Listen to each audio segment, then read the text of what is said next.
Hi, Clark County. It's Brett Simpson here, and I'm running for Clark County Auditor because election integrity matters. Several weeks ago, 24-year incumbent auditor Greg Kimsey answered a question on Facebook that almost sounded logical. If you didn't know any better, you might actually believe that it was true.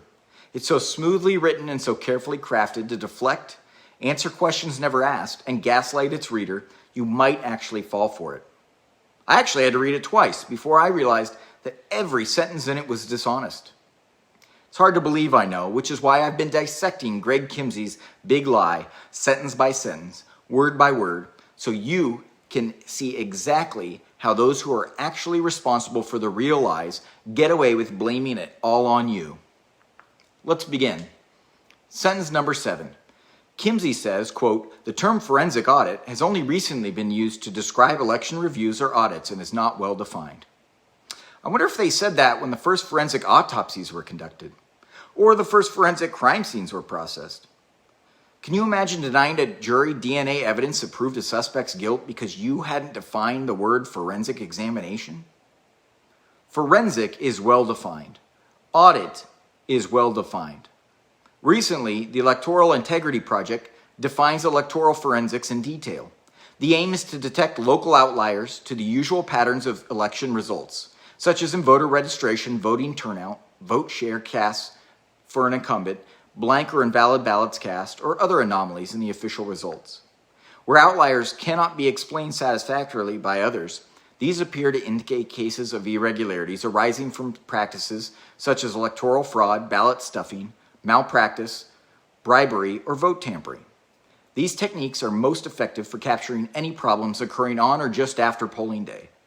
This is a valuable way to detect the most obvious types of voting anomalies, which suggest illegal practices, irregularities, and fraudulent manipulation of the outcome, particularly when statistical analysis is supplemented by other types of evidence, including the reports of observer missions, election watch NGOs, or journalists.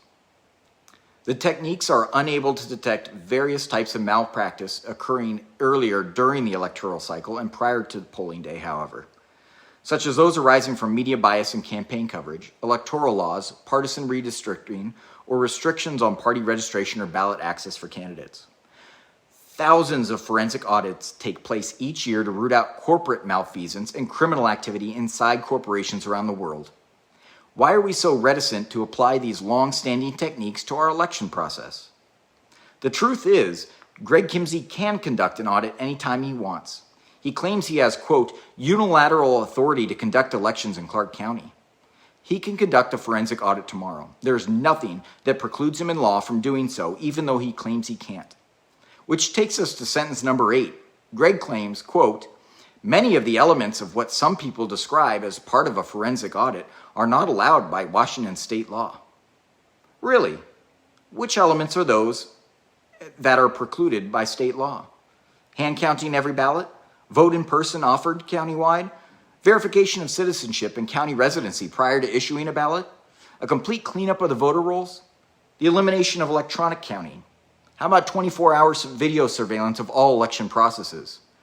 Of course, Kimsey loves to cut and paste the references to Washington law provided to him by the Secretary of State and the county deputy prosecutor, which somehow answer hundreds of different election record requests with the exact same response: no. It's against the law.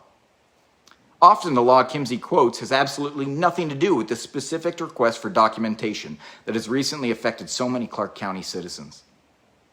The truth is, CVRs or cast vote records are simply not personally identifiable and cannot reveal the person's identity who cast the vote, period. Kimsey's repeated refusals to provide these documents under the FOIA request is yet another link in a long chain of obfuscation and flat-out corruption displayed by years by our county auditor. Check out episode 1 in this series entitled "When an Audit Isn't Really an Audit," and see how Kimsey continues to hide behind internal risk-limiting audits instead of submitting to the electorate's desire to conduct a full third-party forensic audit. So when you hear Kimsey say, quote, "The term forensic audit has only recently been described to election reviews or audits and is not well defined," and quote, "Many of the elements of what some people describe as part of a forensic audit are not allowed by Washington state law," Now you know how completely misleading those statements really are. Join me at simpsonforauditor.com and join our fight to restore election integrity to all citizens of Clark County. Together, let's make sure every legal vote gets counted.